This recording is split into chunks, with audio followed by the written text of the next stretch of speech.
pessoal. Hoje a gente vai fazer um bate-papo com o meu amigo Maurício. A gente se conheceu há 12 anos atrás, conviveu bastante. A gente era vizinho lá, né, perto de Princeton, né? Vizinho, vizinho. Vizinho. E eu gostaria de bater um papo a respeito de evidência e desse argumento que se fala muito em mídia social de que algo é baseado em evidência e quando é realmente baseado em evidência e quando não é. E eu convidei o Maurício para bater esse papo. O Maurício é médico, um amigo meu de bastante tempo. A gente já trabalhou junto, já fez pesquisa junto, já publicou junto, né, Maurício? Já publicamos junto. Na New England, uma carta para New England. E eu Na conheci ele. juventude. Hã? Na juventude. Na juventude, né? E eu gostaria que, Maurício, você pudesse se apresentar, falar um pouco da sua história, do seu treinamento. Daí a gente já começa a bater o papo sobre essa história de evidência. Claro. Claro, meu nome é Maurício Ferri, eu sou, como você falou, médico intensivista e treinei na Universidade Federal do Paraná, trabalhei no Hospital Albert Einstein em São Paulo e na Universidade de Toronto, depois na Universidade de Calgary, onde também fiz um mestrado em Health Services Research e com bastante foco na parte de metodologia científica e na parte de implementação, ciência da implementação. Trabalhei no secretariado de desenvolvimento de guidelines da Organização Mundial de Saúde em Genebra, trabalhando bastante na época com metodologia para desenvolvimento de guidelines rápidas em resposta a emergências de saúde pública. E há muitos anos agora, já 8 anos, me transferi para a indústria farmacêutica e hoje eu sou diretor sênior de estratégia em pesquisa para Bayer Pharmaceuticals aqui nos Estados Unidos. Tá bom. Maurício, e nessa pesquisa que você fez, nesse estudo dessa especialização de implementação que você fez, você aplicou esse conhecimento depois no trabalho que você fez na WHO, na Organização Mundial da Saúde. E eu lembro bem que isso foi relacionado àquela crise do Ebola. Não, é verdade. Você pode falar um pouquinho disso? Posso, claro. Enfim, também naquela época da juventude, que a gente achava que podia quase tudo.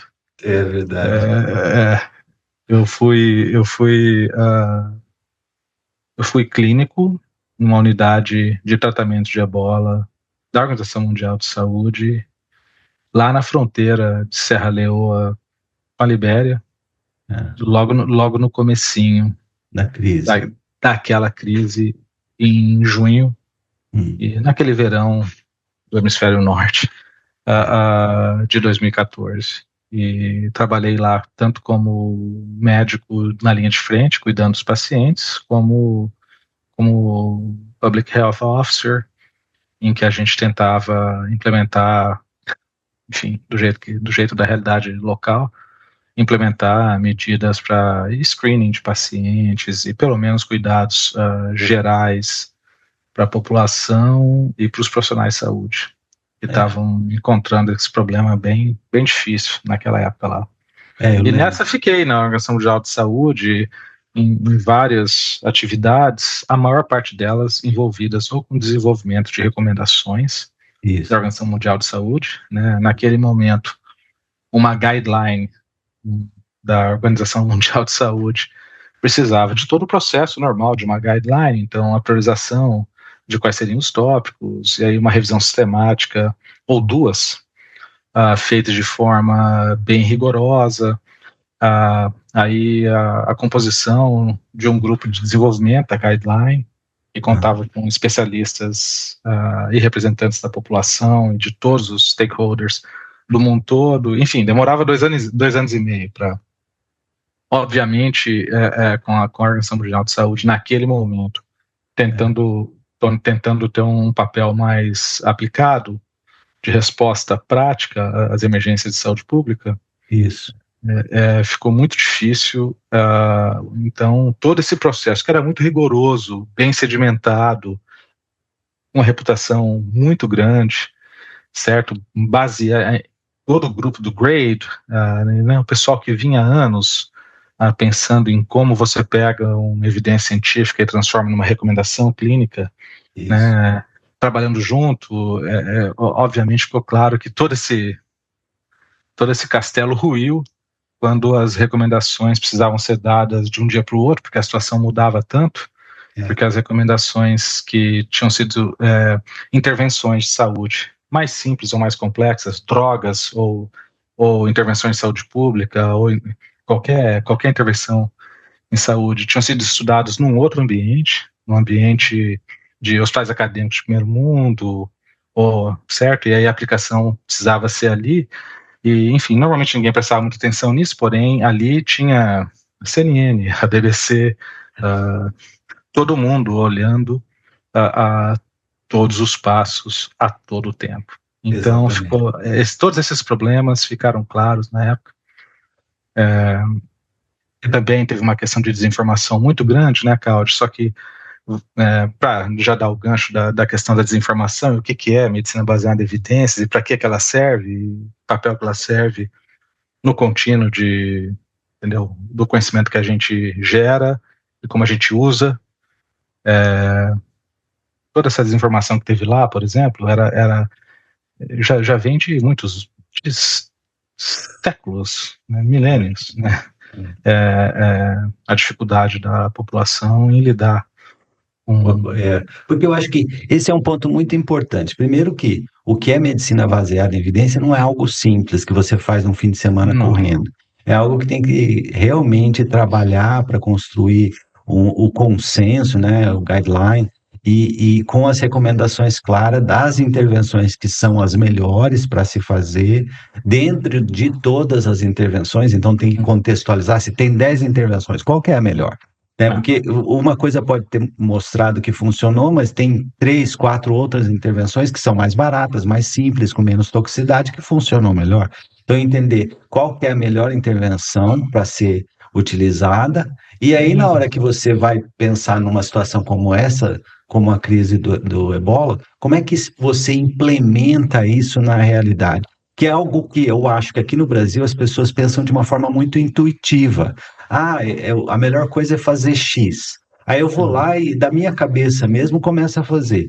E não, tem um método em como você pode implementar de uma forma mais optimizada, mais integrada. E eu acho que o que aconteceu na África, nessa crise, ilustra isso bem, porque a cultura local era um dos principais, não vou falar obstáculos, mas uma das principais características que precisavam ser incluídas na hora de pensar a implementação. Ela só é um obstáculo se você olhar meramente da perspectiva do implementador que está vindo de fora, né? De fora. Porque se você estiver olhando do implementador que está entendendo de dentro, essa cultura não é um obstáculo, né? Ela é um passo fundamental para o sucesso e talvez, enfim, a gente refletia muito sobre isso, Caldi, e naquela época lá, eu lembro que tinha primeiro um julgamento internacional de que isso tudo era baseado em ignorância, né? Em que as pessoas ali eram ignorantes. E que, então, ali você inclui nessa conversa racismo, colonialismo, essas coisas que estão embrenhadas na maneira como as nações mais ricas, incluindo o Brasil, pensam sobre, né? Enfim, era bem difícil, porém, depois dá um fast forward de 6, 7 anos, a gente chega no Covid. E, enfim, muitas daquelas dinâmicas que funcionaram no microcosmo da África Ocidental, depois tomaram uma os fenômenos semelhantes, certo? E cada lugar via o que o outro estava fazendo, falava, não, as pessoas estão fazendo isso por ignorância. Sempre, para mim, eu sentia que faltava um pouco de, talvez faltasse medicina baseada em evidência, mas talvez faltasse só um pouco de compaixão mesmo, em como você se põe no pé das pessoas que se põe, né, no papel das pessoas que estão tendo que fazer isso lá na frente, né, lá na linha de frente. Porque esse é um ponto fundamental. E aí entra nessa questão da knowledge translation, da tradução do conhecimento de uma forma efetiva. Porque você escreveu o guideline, o consenso, para uma realidade de um país, de uma cultura, e na hora que você vai implementar para outra realidade, para outro país, em outra cultura, e se não dá certo, você fala que a culpa é da cultura, é porque você não entendeu nada de como é que você desenvolve um plano de implementação realista. Porque o plano de implementação, você tem as informações do consenso, do guideline, e as informações que vêm daquela realidade local. E aí a pessoa que quer implementar isso com sucesso, tem que fazer o dever de casa de entender aquela realidade, entender aquela cultura, entender aqueles valores, para poder fazer a implementação para aquela realidade, né? Não é?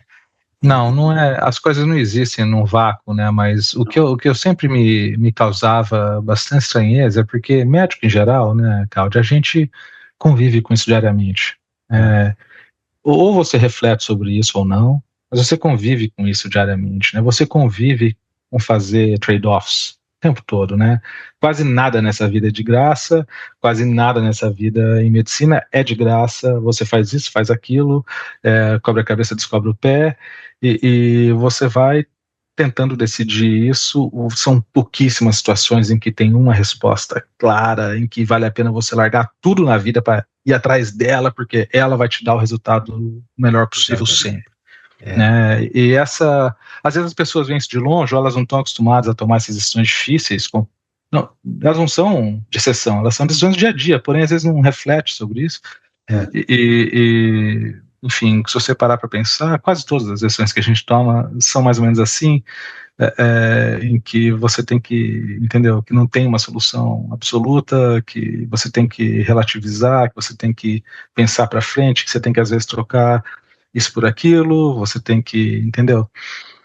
Enfim, em medicina baseada em evidência é a mesma coisa, só que, entendeu, acho que historicamente, né, se a gente for pensar por que surgiu o movimento da medicina baseada em evidência, quem que pensou nisso? Quem que achou que precisava colocar um framework, um arcabouço teórico em cima de como as pessoas estavam tentando aprender e aí usar. Aprender e usar, porque eu acho que o aprender, enfim, tinha todo um grupo de gente também pensando no aprender puramente, e eu acho que tem total valor, não vou dizer que não tem, mas depois tinha um outro grupo pensando no aprender e usar, né? E reavaliar, continuar aprendendo, enfim, foram coisas que foram mudanças de paradigma, eu acho, em como a gente... Eu acho que na medicina, pensa. Maurício, a coisa avançou muito, né? Porque quando você pega, no caso do que a gente está descrevendo nessa crise do ebola lá na África, que você participou diretamente, tudo, é muito mais difícil, porque você tem recursos locais muito pobres, uma realidade muito difícil.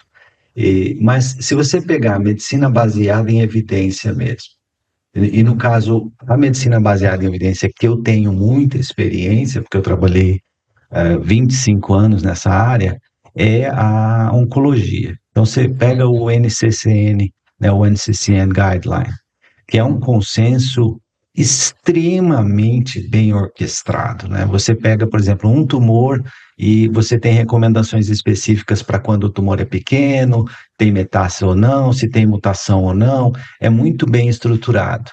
E cada vez mais refinado. E agora eles estão utilizando, é quase que uma decisão por algoritmo, né? Se você estiver nesse ponto, você faz isso. Se o paciente tiver isso, você faz assim. E isso permite com que toda decisão no tratamento de um paciente com câncer seja muito bem estruturado do ponto de vista de evidência. Isso na medicina, em outras áreas também, não só na oncologia, em várias áreas. Mas essa jornada da medicina baseada em evidência foi longa, dolorida, e os médicos não aceitaram rápido, não.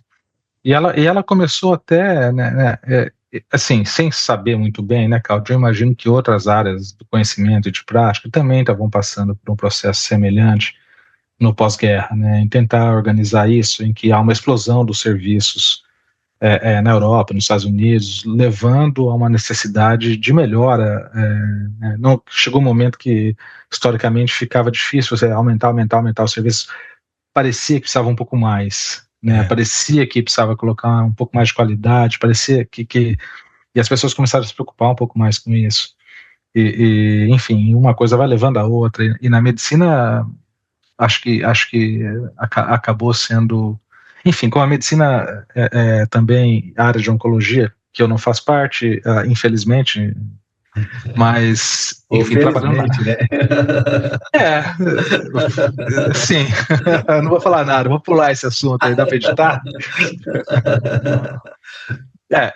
Não, mas a situação na área cardiovascular de terapia intensiva, talvez na terapia intensiva demorou um pouco mais, porque estudos na área de terapia intensiva eram um pouco mais difíceis. A gente pode voltar a esse assunto de qual tipo de evidência é gerada antes, em mais quantidade, com melhor qualidade. Certo? Essa versus aquela, nem todas são iguais. Não, mas na parte cardiovascular, também foi bem parecido, e com algumas organizações, no caso da área de cardiovascular, com a American Heart Association, a American College of Cardiologists, também desenvolveram procedimentos e métodos para desenvolver guidelines que as pessoas pudessem acreditar que elas tinham algum valor real, entendeu? Exatamente. Entendeu? Isso passou naquele começo para a cristalização de práticas que foram organicamente consolidadas, e daí a incorporação de novos conhecimentos vindos da parte acadêmica ou da indústria, de quem quer que seja que estivesse gerando inovação. E isso, enfim, acho que foi um processo bem semelhante, e outras especialidades passaram por isso de forma mais rápida. Agora, as especialidades que tinham bastante investimento. Primeiro, as especialidades, Claudio, as áreas da medicina, vou falar especialidades, as áreas da medicina, em que havia um interesse comercial, econômico, mais direto da indústria farmacêutica, em que, por exemplo, o desenvolvimento de drogas era o principal agente de inovação e causava grande impacto nos desfechos das pessoas, essas áreas tiveram um boom rápido, né? Porque, certo? Então, oncologia, se você for conversar com os pacientes, cardiovascular, se você for pensar com os pacientes, eles não acham que o desenvolvimento foi rápido. Todo mundo acha que está sendo super devagar, por isso é mais rápido. É verdade.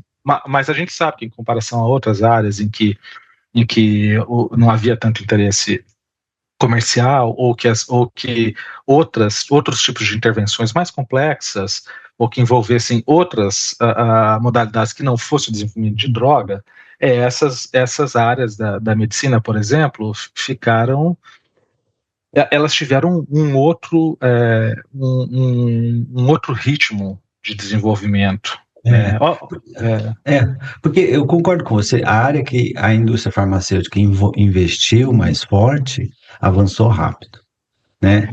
E a área que os governos em geral, europeu, americano, etc., eles decidiram que precisava desenvolvimento, também progrediu um pouco mais rápido. Algumas áreas progrediram por investimentos de organizações não governamentais, por exemplo, a Bill e Melinda Gates Foundation avançou um pouco em algumas áreas, mas a grande maioria das áreas que não há progresso é por omissão, não é por falta de investimento, falta de investimento.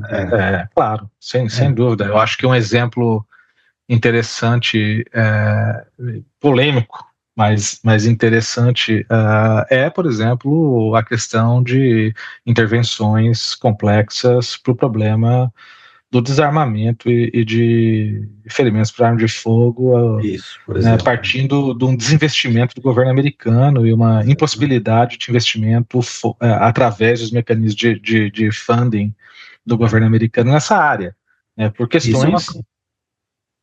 Desculpa. Pode não, falar. Isso é uma coisa que eu percebi, porque quando eu estava aí, nos Estados Unidos, as crianças estavam pequenas, né? O Murilo e a Olivia estavam pequenos, Sim. né? E uma das coisas que eu fiz, agora eles estão grandão, na universidade os dois, mas eles eram pequenininhos, e uma das coisas que eu fiz foi tentar entender risco de acidente, risco de coisas assim, né? E uma das coisas que eu pesquisei foi estudos epidemiológicos de lesão e morte em crianças, causas, né? Então, afogamento, atropelamento, acidente de carro, intoxicação em casa com remédio. Uma leitura agradável de sábado à noite. Mas aí eu coloquei um plano sólido dentro de casa de como prevenir isso, né? E uma das coisas que era significativa na lista era a morte decorrente de arma de fogo. Uma coisa que me chocou um pouco, porque a gente é do Brasil, né? A gente não... Eu acho que eu nunca... Se eu vi uma arma de fogo na minha vida foi, sei lá, uma, duas vezes, nunca vi, assim, pessoalmente, lógico, no negócio do policial eu vejo todo dia, né? Mas não é uma coisa que você vê da tua vida particular, privada. Na sua casa, né? Não vê. Eu nunca tive acesso, nunca dei um tiro com uma arma de fogo na minha vida. Então é uma coisa que era fora da realidade. Mas ao mesmo tempo... Fala. Não fala. É... Eu ia falar que eu acho essa questão da arma de fogo aqui nos Estados Unidos, eu acho bem ilustrativa de o que é a medicina baseada em evidências, Claudio, e como você faz guidelines, recomendações para intervenções médicas ou de saúde. Eu acho assim extremamente ilustrativa, porque a gente pensava muito nisso, que, enfim, eu era metodologista da Organização Mundial de Saúde, enfim, eu ganhava meu pão fazendo isso, certo? Ou fazendo o estudo científico, ou pegando o estudo científico e transformando numa guideline da Organização Mundial de Saúde. Isso. Então, assim, sob a minha perspectiva de vida, das coisas que eu acreditava, o único jeito que fazia sentido fazer isso era através da metodologia científica, através da medicina baseada em evidência, seguindo um processo super rígido em que a gente, certo? Mas assim, será que é o único? A gente está refletindo muito sobre isso. Será que então a gente está aqui tentando forçar isso goela abaixo das pessoas, porque essa é a nossa perspectiva do mundo? Entendeu? Será que na sociedade não existem outras formas?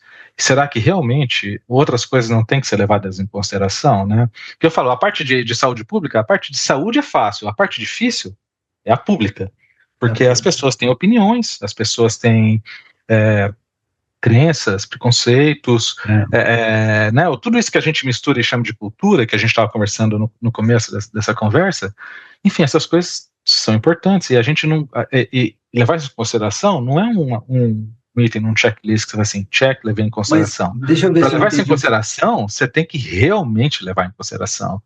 Entendeu? Mas deixa eu repetir o que você falou, só para ver se eu entendi direito.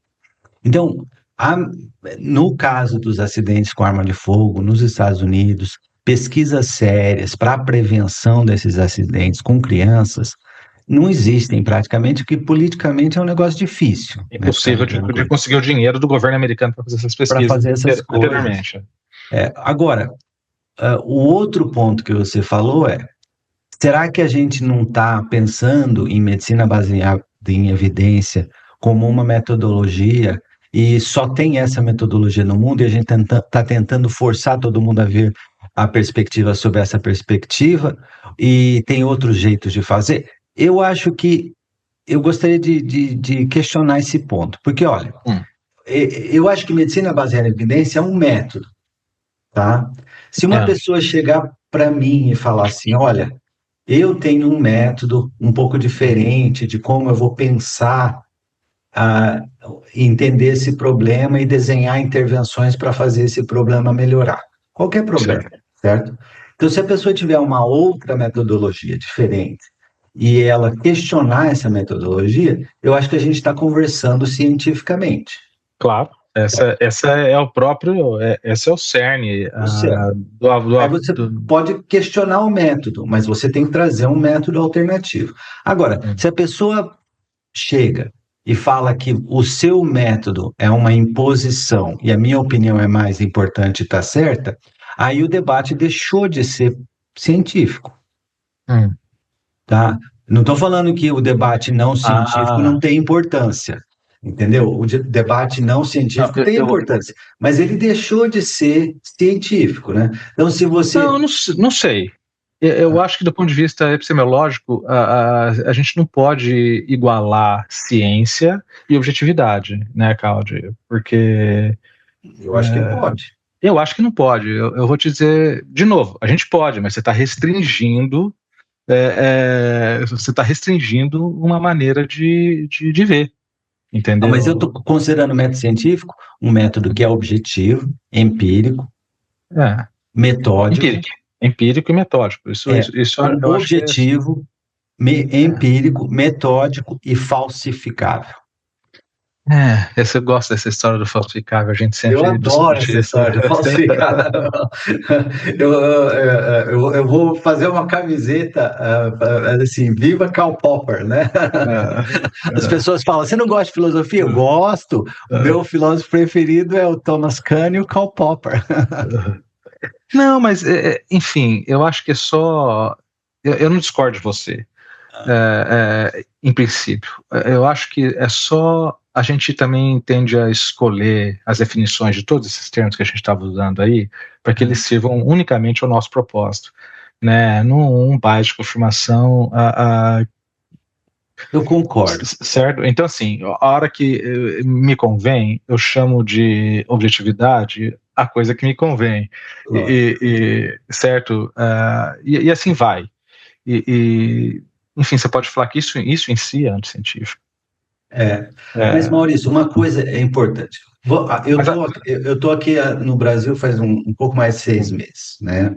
E depois que eu fiquei doente, aí eu resolvi vir para cá, e as coisas estão tranquilas, né? Em paz. Tem uma limitação física importante, tem que fazer minha fisioterapia 2 vezes por semana. E aí eu converso muito com o meu fisioterapeuta, uma pessoa espetacular e um excelente profissional. E uma das coisas que a gente mais conversa é sobre fisioterapia baseada em evidência. E a impressão que eu tenho é que a mistura de uma disciplina profissional, a fisioterapia, ela ainda está numa fase de pensar a evidência que é muito mais imatura quando comparado com a medicina, na minha opinião. Com a medicina, especialmente com a parte de desenvolvimento de drogas. Isso, especialmente com medicina de oncologia. Vamos falar de oncologia, porque oncologia não, de desenvolvimento de drogas oncológicas.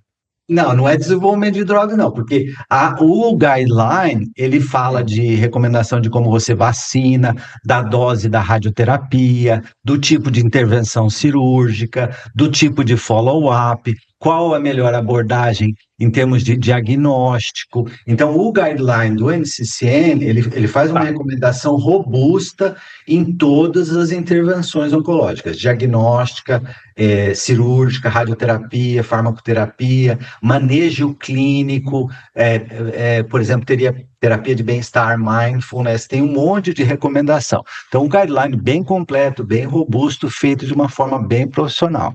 Agora, se você pegar e tentar olhar, por exemplo, a psicologia ou a fisioterapia e comparar com um guideline como o do NCCN, você tem uma diferença brutal entre a posição dessas áreas. Não estou falando que é possível, na psicologia, você construir um consenso dessa forma, porque é uma coisa muito mais subjetiva, é uma realidade muito mais diferente. Agora, você pegar e conversar com o profissional, na hora que você vai tentar debater evidência com um profissional de psicologia no Brasil, na grande maioria das vezes, não estou falando alguns específicos super bem treinados, por exemplo, Tem uma psicóloga que eu acompanho no Instagram, que foi treinada na Oxford, e tudo que ela fala, para mim, está perfeito. Não questiono, é muito bem estruturado. Agora, com raras exceções, na hora que você conversa com alguém de psicologia ou de fisioterapia, o conceito de evidência está muito mas embrionário.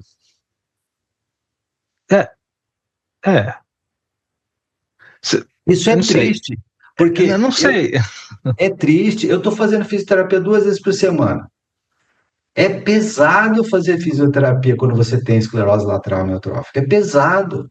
E aí eu vou fazer uma coisa pesada. Aí eu vou fazer uma intervenção que não tem evidência. É um investimento alto para você. Com o paciente. É um investimento alto para você, não financeiro, é um investimento do seu tempo, da sua energia, dor.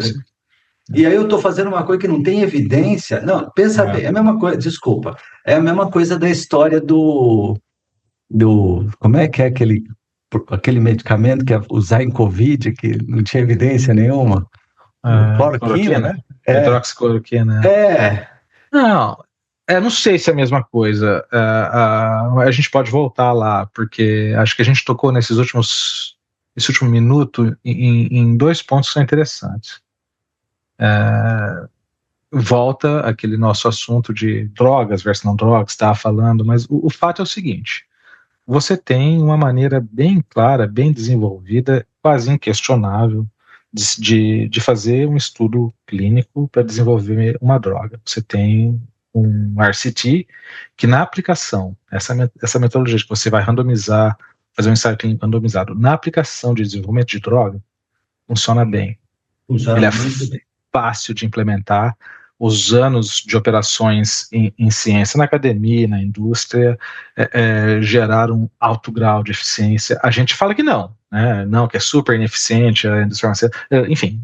Não é, o meu ponto é o seguinte: esse não é eficiente, porque é só olhar o que aconteceu com o HIV, é só olhar o que está acontecendo com o câncer, com o Covid, é eficiente. Não. Ele é ineficiente no sentido de que, enfim, tem um investimento inicial muito grande, muitas drogas se perdem ao longo do caminho. Porém, essa maneira que foi escolhida até agora, acho que chegou a um certo grau de automatização de como a gente faz isso, e faz isso relativamente bem. A gente entende bem os passos, e a gente entende onde os erros acontecem normalmente. E depois a gente usa esse conhecimento para tentar contextualizar o resultado final disso e como implementar na prática, e isso faz parte da medicina baseada em evidência. Ela precisa disso tudo para funcionar, né? Mas quando a gente está princípio de fazer um estudo randomizado, por exemplo, dentro de companhias como a Google, eles fazem desenhos de intervenção com grupos controlados, que não são ensaios clínicos, são intervenções de recursos humanos. Em educação, eles fazem estudos randomizados. Então, não é que, concordo com você, é mais complexo, né, porque você vai ter que discutir a população, a intervenção, o grupo controle, qual é o resultado, o outcome, não é simples, né, mas dá para fazer. Não, claro que dá. Você lembra, por exemplo, talvez você não lembre, mas a última guideline que eu trabalhei na Organização Mundial de Saúde como metodologista era uma guideline para antibióticos, o uso de antibióticos em animais para alimentação, para a indústria da alimentação, mas o impacto no ser humano. Certo? Então, imagina a dificuldade disso aí. Então, você tá tentando entender, está tentando fazer medicina baseada em evidências. Então, pegar esse conhecimento científico gerado e transformar ele de forma clara, transformar ele de forma transparente, de forma reproduzível, em recomendações para se fazer na prática, isso de forma transparente, para que todo mundo consiga ver qual foi o caminho que você veio, da evidência até a recomendação, e que fique claro quais foram os fatores que levaram você a tomar a sua decisão de recomendar isso ou não, né, numa intervenção que era feita em animais, olhando em desfechos em humanos, entendeu? Enfim, você acha que isso é mais fácil, mas os estudos que possibilitam você a fazer, ou enfim, tinha uma sequência de estudos que você usava um modelo de lógica para colocar eles juntos, ou você se valia de um outro estudo que foi feito ao longo da história, tentando realmente fazer uma intervenção aqui e olhando o desfecho aqui, né? Mas aí, Maurício, eu cito aquela carta que a gente mandou para New England. Se a gente juntar bastante dado e olhar esses dados com minúcia, mesmo que não tenha um estudo, você pode ter uma direção que é baseada na evidência possível de ser gerada. Você pode. Você pode, e aí que eu volto àquele meu assunto, será que porque quando você entra nesse âmbito da evidência que é possível de ser gerado. A evidência que é possível de ser gerada. Na melhor evidência que eu tenho disponível agora. Então, mas isso é basear uma decisão. É aí que vocês começam. Porque toda evidência é a melhor possível de ser gerada. Por quê? Então, Cláudio. Mas aí a questão é, você, por exemplo, na mídia social, eu nunca tive mídia social, mas aí o ano passado, por causa do meu podcast, eu fiz o Instagram. Tem até Instagram, bicho? Eu tenho Instagram, eu tenho, assim, arrepio toda vez que eu abro o Instagram, sim, porque, em princípio, eu acho que é uma coisa que não faz muito bem para a saúde mental das pessoas. Mas, por causa do meu podcast, eu fiz o Instagram. Sim. E aí você pega e olha no Instagram o que aparece, sei lá, eu vou inventar uma coisa, só para ilustrar. Tá. Comer semente de girassol diminui o risco de Alzheimer, né? E aí você tem um monte de gente comendo semente de girassol. Mas aí na semana que vem tem uma outra recomendação. E aí a pessoa pega um estudo científico, às vezes até experimental em camundongo, e faz uma extrapolação absurda e faz uma recomendação para um ser humano baseado num estudo que nunca não considera nenhuma evidência. É só como é que fala mesmo? Hypothesis generating, né? É um estudo que gera uma hipótese de pesquisa e não uma recomendação de uma intervenção. E aí você pega e faz isso. Aí, então, cada pessoa que tá vendo essa mídia social e vendo todas essas recomendações, está ouvindo 100 recomendações e de 100 eu diria que umas 2 ou 3 são decentes, no máximo.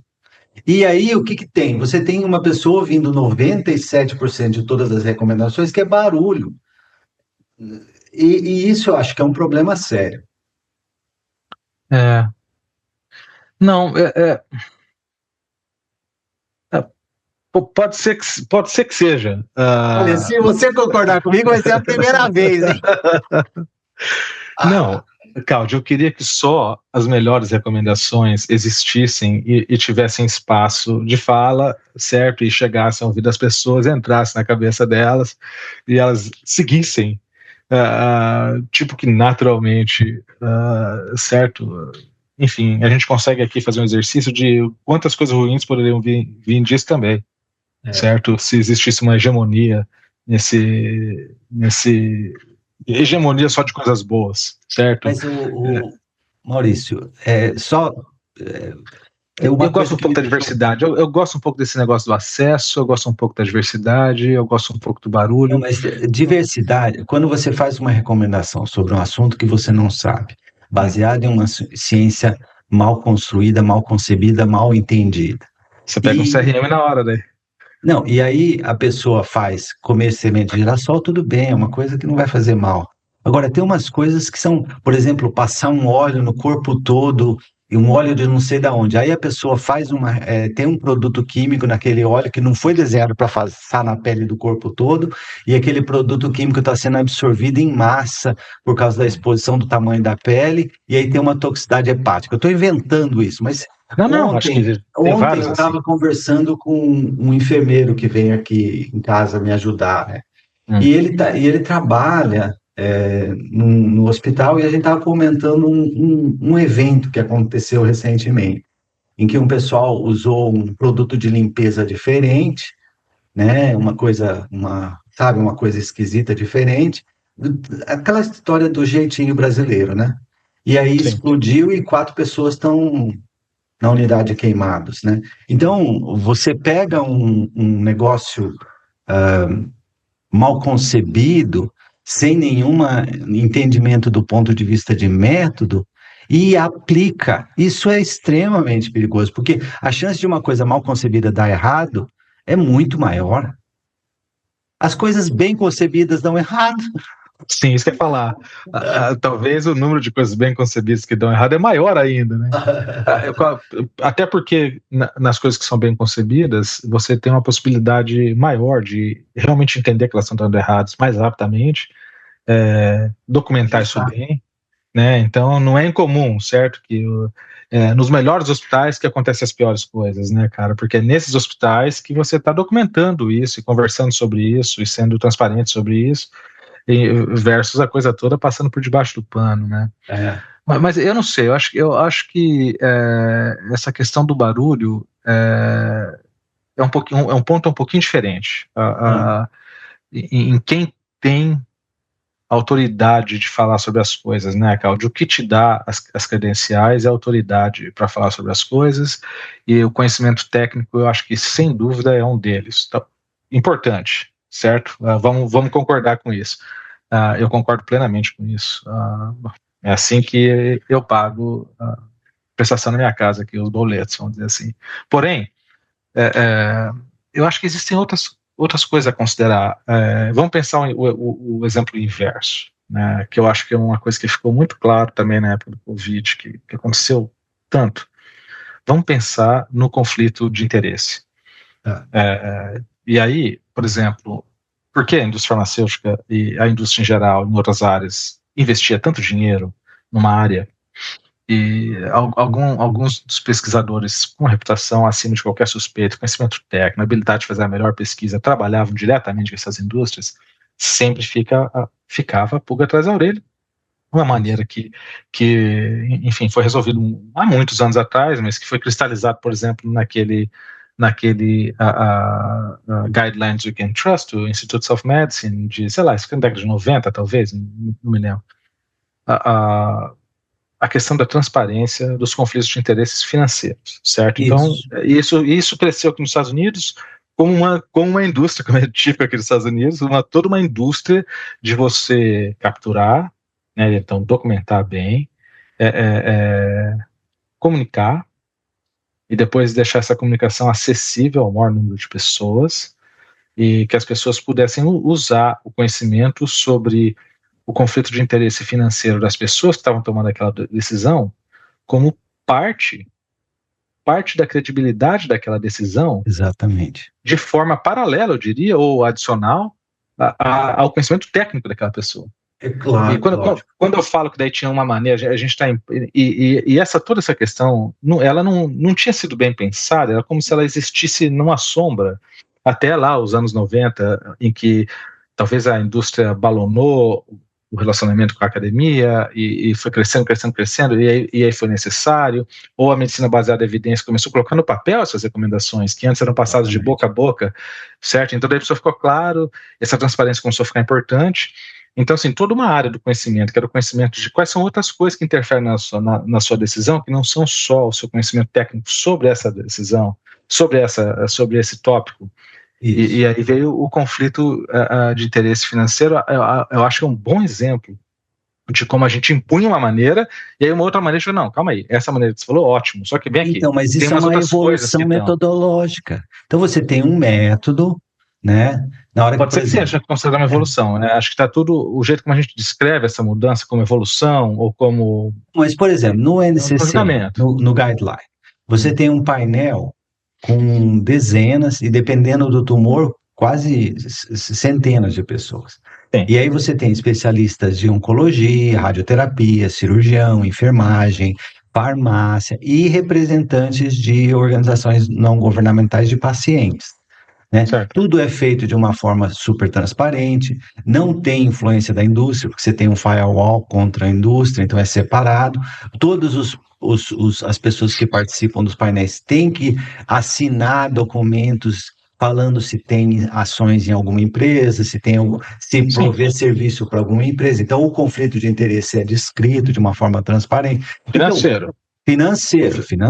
Conflito financeiro. Vamos começar. Não é perfeito, Maurício. Eu concordo com você. Não é perfeito. Agora, vamos colocar um exemplo extremo, tá? Um médico aqui no Brasil prescreve para você um medicamento formulado.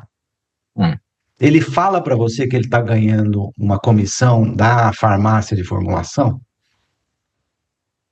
Até onde eu sei não, mas eu acho que na minha cabeça isso era, sei lá, proibido pelo Conselho de Ética. Eu acredito que é proibido, espero que seja proibido, mas deveria só um ser, exemplo. Né? Eu não estou falando que eu sei que isso acontece. Eu estou. Eu entendi. É um exemplo extremo para ilustrar o ponto de que às vezes. O ponto.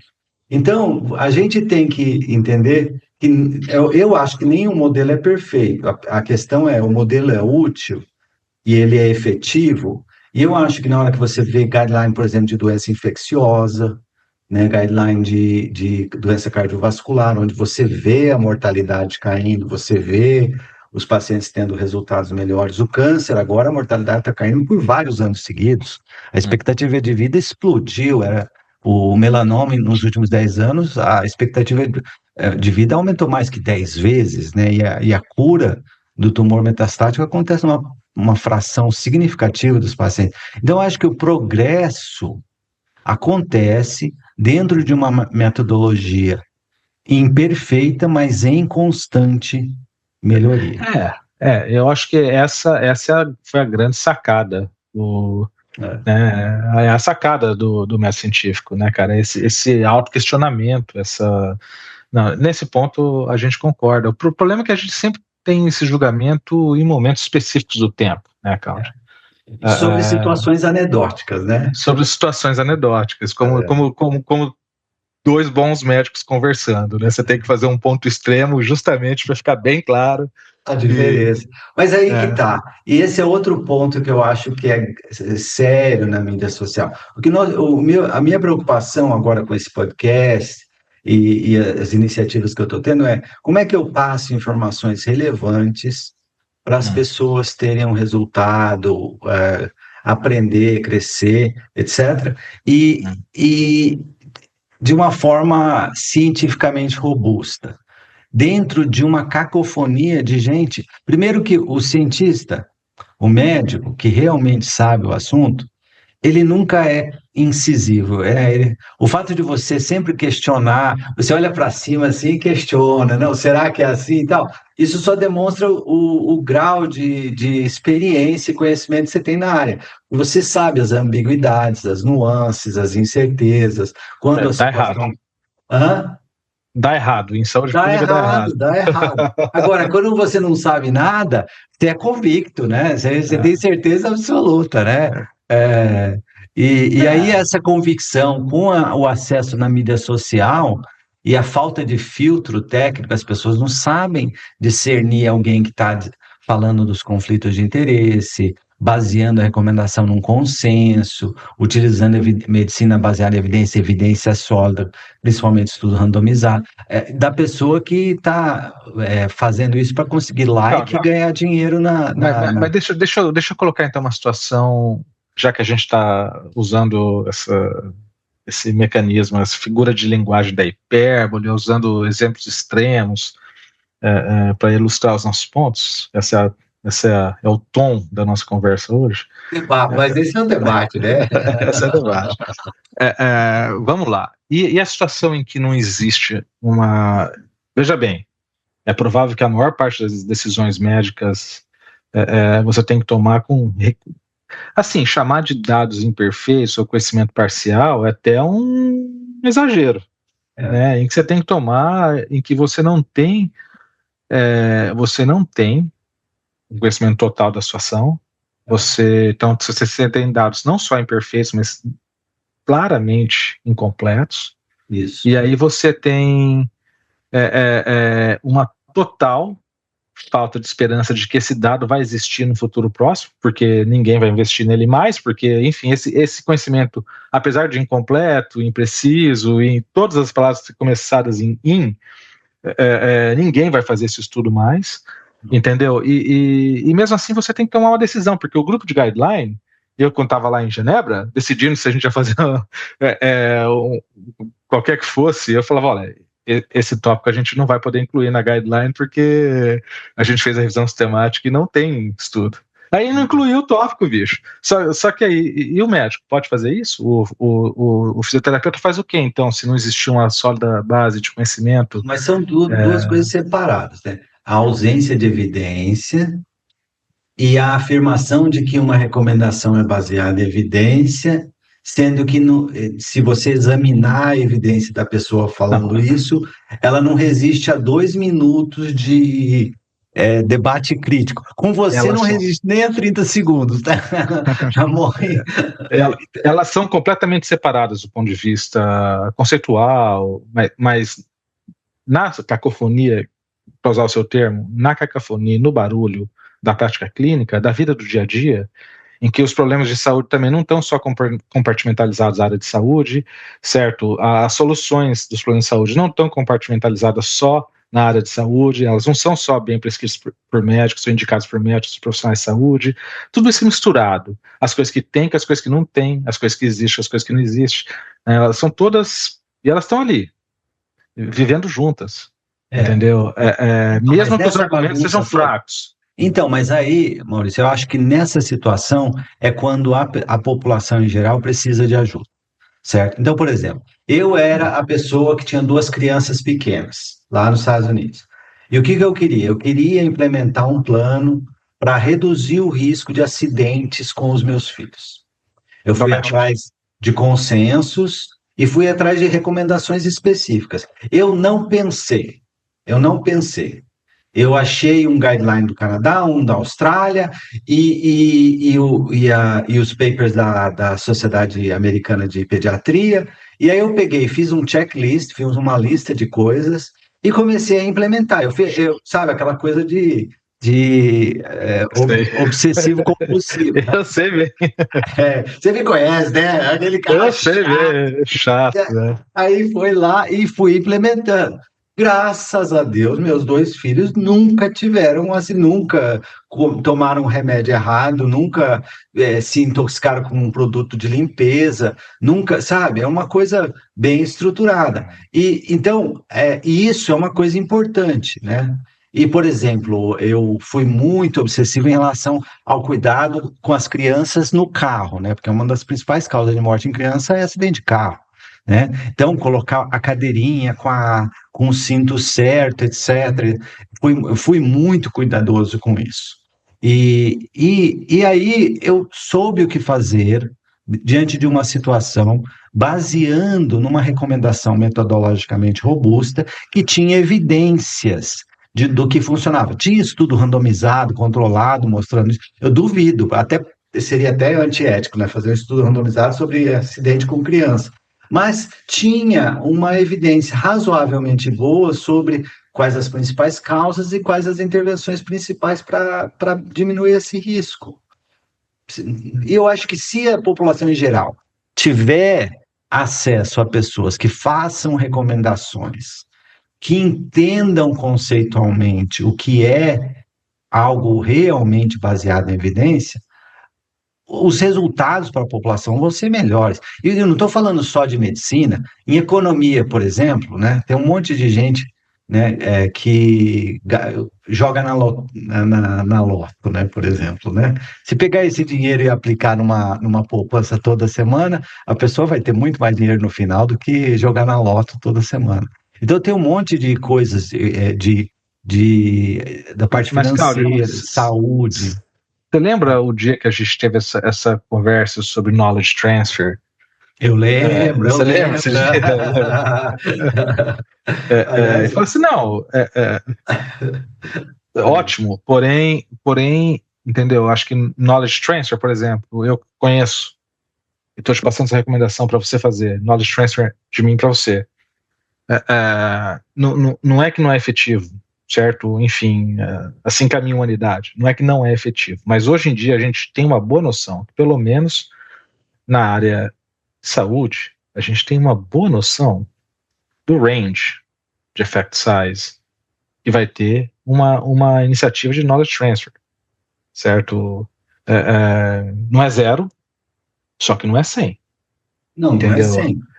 Então, assim, então quando você fala assim, as pessoas dando recomendações e tudo mais,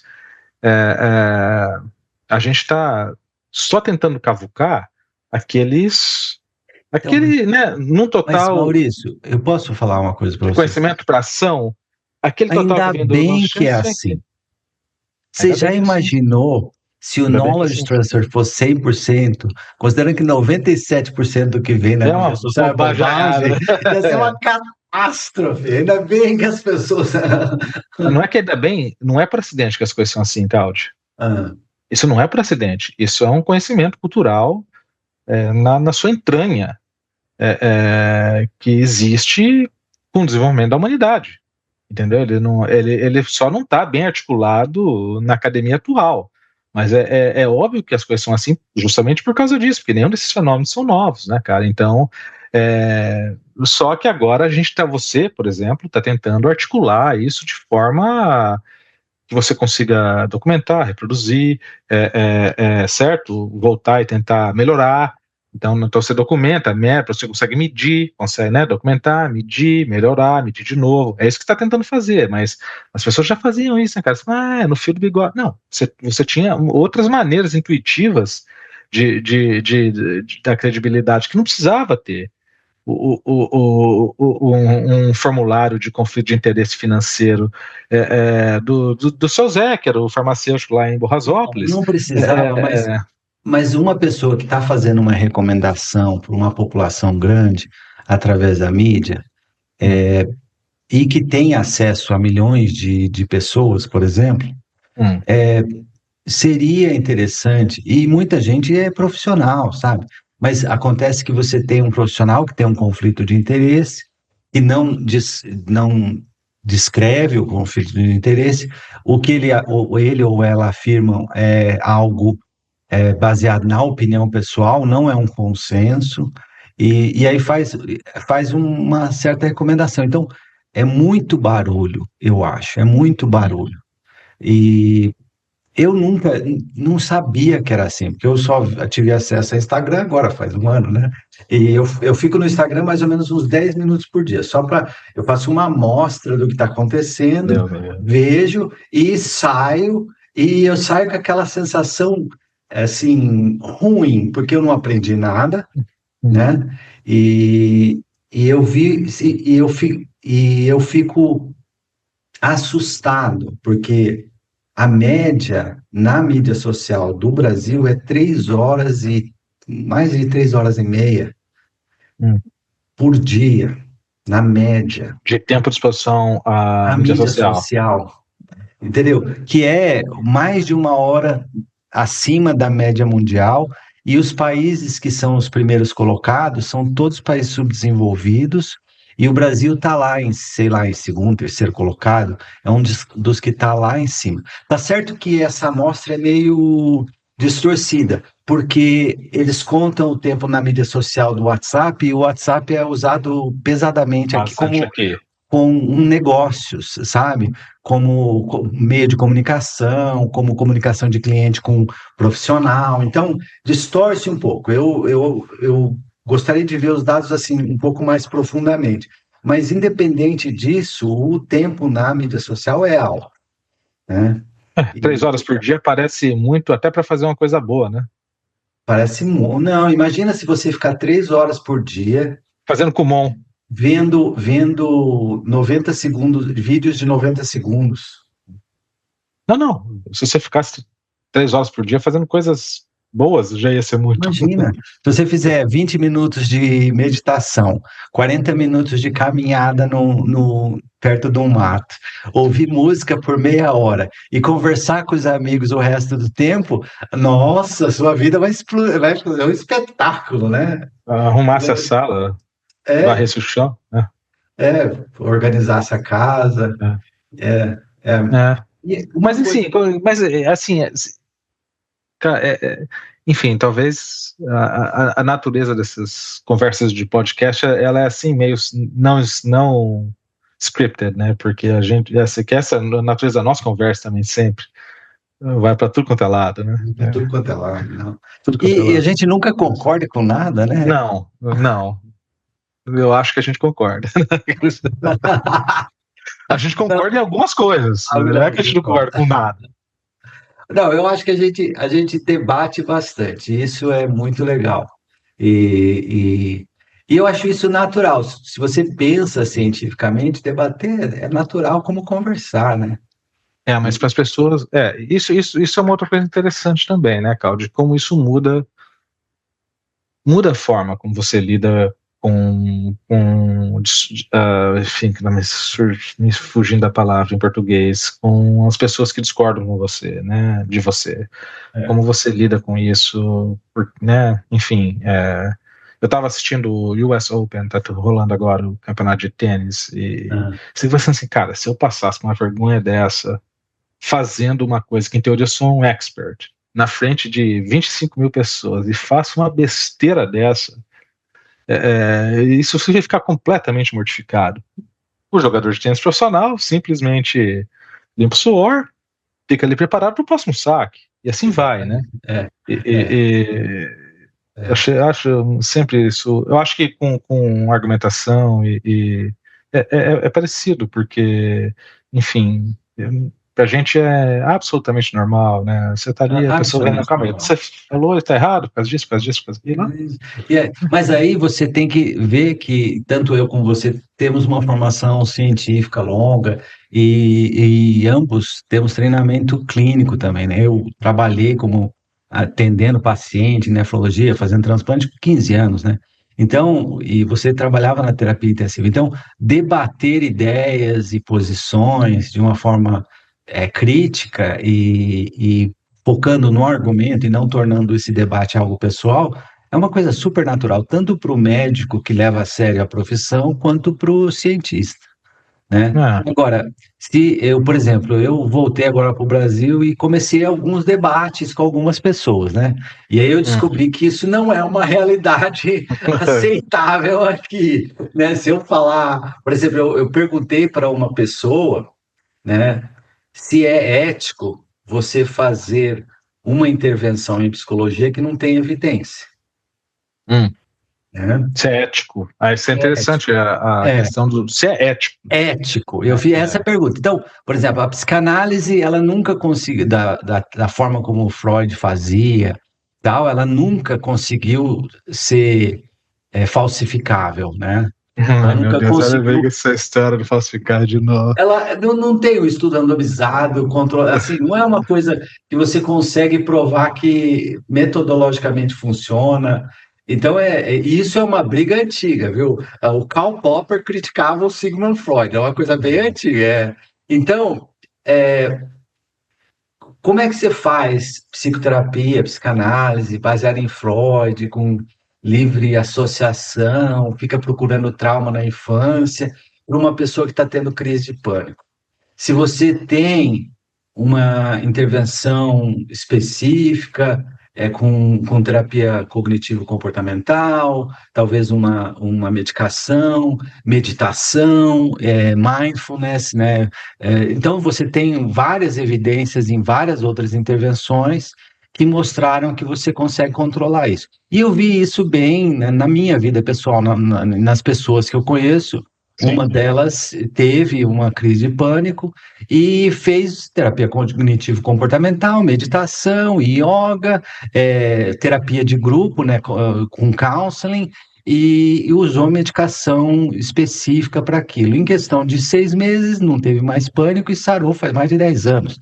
Então, como é que você justifica, do ponto de vista ético, fazer uma intervenção que não tem evidência nenhuma para uma coisa que tem uma alternativa com evidência razoavelmente boa? Mas esse era o ponto que estava tentando fazer aquela hora.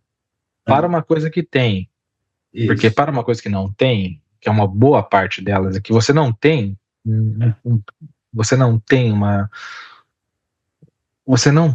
uma intervenção que seja tão efetiva num número tão grande de pessoas, que fique tão claro sempre que ela é a melhor e a única coisa a ser feita.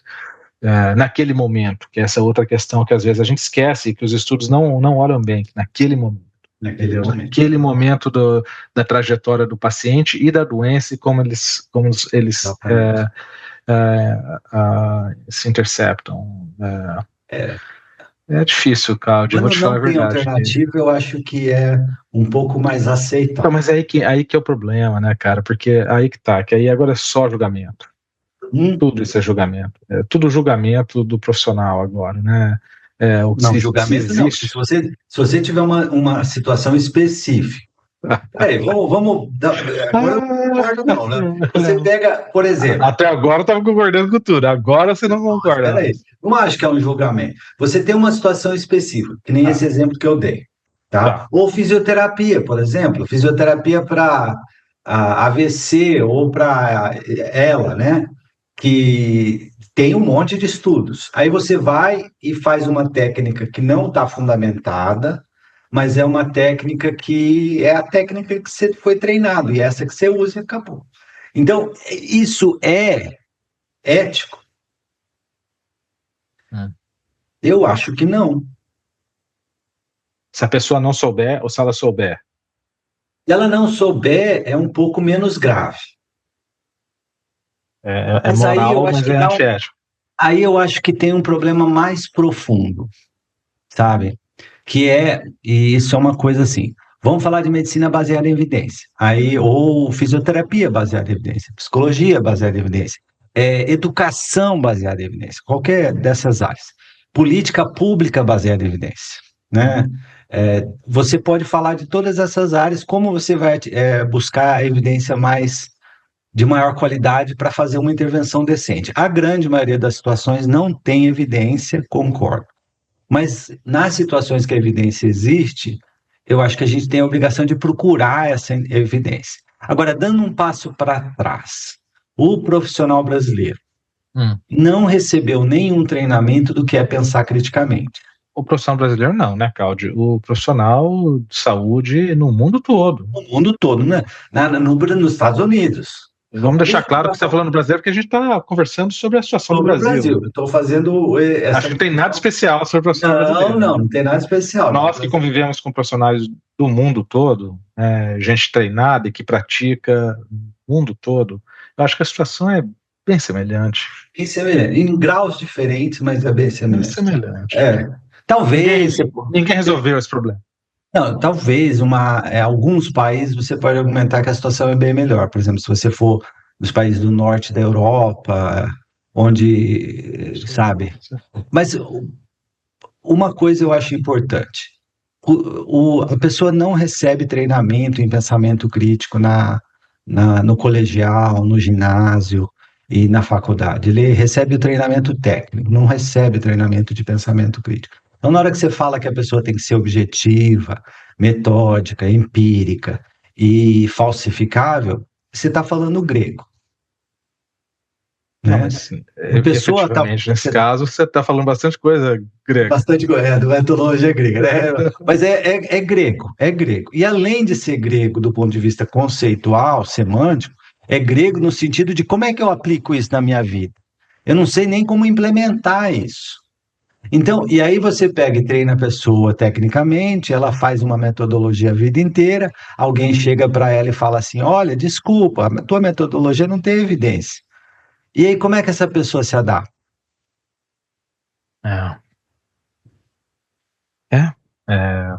Esses são problemas bem mais para... Esse é o famoso que o buraco é bem mais embaixo, né, Claudio? O buraco é bem mais embaixo. Mas eu não sei onde é que começa o fio da meada aí, onde é que você pega ele para você também ter um handle, para você conseguir lidar em como você pensa sobre soluções. Eu posso perguntar uma coisa? Você consegue ganhar um debate com a tua filha? Não, mas Você consegue? Não, né? Não, mas é que também... Com a tua mulher você ganha um debate fácil? Não, mas aí também é sacanagem, porque aí eu ganho com o Winston, o meu cachorro. Comigo você também não ganha fácil, não. Não, com você, mas esses três exemplos eu tô acostumado a perder.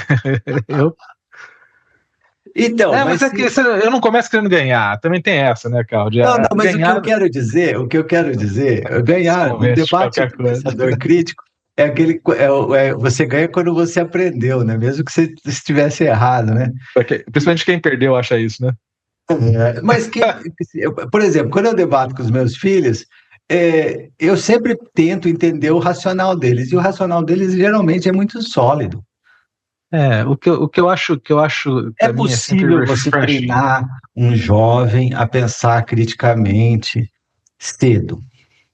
Não, eu acho que é possível, Cláudio, mas eu vejo assim, debatendo com a minha filha de 17 anos, certo? O que eu acho que é refreshing no jeito que ela aborda esses problemas todos aí, conversa sobre eles e forma opinião sobre eles e daí defende as opiniões dela publicamente, É é super bem que, articulada, né? Então, não, ela é super bem articulada, não tem dúvida disso. Porém, é engraçado que ela faz isso e de forma natural, ela não deixa, ela, ela ainda assim tem aquela certeza do jovem. Você entendeu o que eu estou querendo dizer ou não? Que a pessoa não precisa perder totalmente as características. Você pode continuar evoluindo. É um caminho de qualquer forma, porém. Então, assim, a gente ter certeza das coisas a essa altura do campeonato é quase ridículo. Mas para ela, não. É, ela tem mais convicção, concordo, mais tem uma certa convicção. ingenuidade, e É, você tem um treinamento muito mais prolongado, né? E aquela história do Dunning-Kruger, né? Quanto mais você sabe, menos convicção você tem, né? Não, mas o que eu quero dizer é o seguinte, que a pessoa pode ter, pode estar exercitando tudo isso sem perder essas características que são naturais do momento que você está, né? É. E a gente não pode confundir as duas coisas também, né?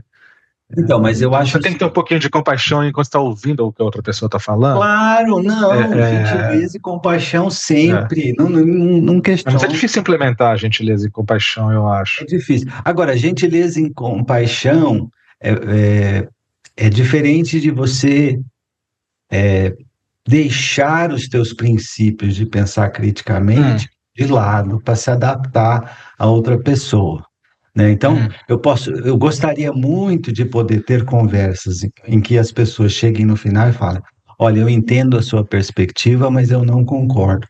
E os dois conversaram de uma forma gentil e respeitosa e com compaixão, né?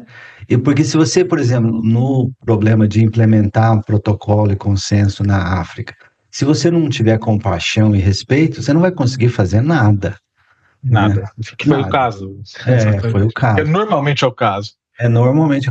Agora, quando você senta e tem uma conversa honesta, aberta, em que duas pessoas têm posições diferentes e debatem de uma forma crítica, né, buscando ser objetivo, empírico, aplicando métodos adequados para o contexto e estando aberto a ser provado falso, provado errado, né?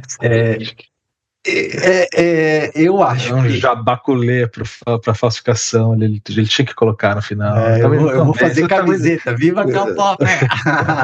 Você, você tá vendo tão bem, bicho. Você não gosta dele, né? Eu adoro, eu adoro, adoro. Não, eu gosto, eu gosto muito da ideia da Então, falsificação. aí eu acho que a evolução da medicina baseada em evidência teria sido muito mais tranquila se os médicos tivessem recebido treinamento de pensamento crítico desde cedo. E a evolução da psicologia baseada em evidências, saúde pública baseada em evidências, tudo poderia ser mais calmo, mais tranquilo, se as pessoas estivessem treinadas em como pensar criticamente um pouco melhor, né? Até Isso o surgimento do Twitter, a partir daí ficou impossível você voltar atrás. acabou, né? O Twitter acabou com tudo, né? Não tem mais debate Calma. socrático, né? Não tem, é difícil, né, cara? É difícil. Agora, e outro assunto que eu queria ter entrado com você, mas eu acho que a gente já explodiu muito tempo na nossa conversa aqui, e que é o debate do desafio da implementação, da knowledge Não. translation, de como você transforma conhecimento em um plano de ação realista e aplicável, né? Isso é uma conversa que, se você quiser, a gente marca outra, Fazemos uma outra, outra, claro. Não quero prender você mais tempo, a gente já passou muito do tempo que a gente ia conversar. Tá mas bom. Fazer uma ou outra, com certeza. Tá bom. Maurício, muito obrigado, tá? Legal. Hoje eu vou dormir feliz, porque você concordou comigo em uma ou duas coisas. Pô, não cometerei esse erro de novo. Tá bom, tá bom. Na próxima vez a gente conversa com mais calma.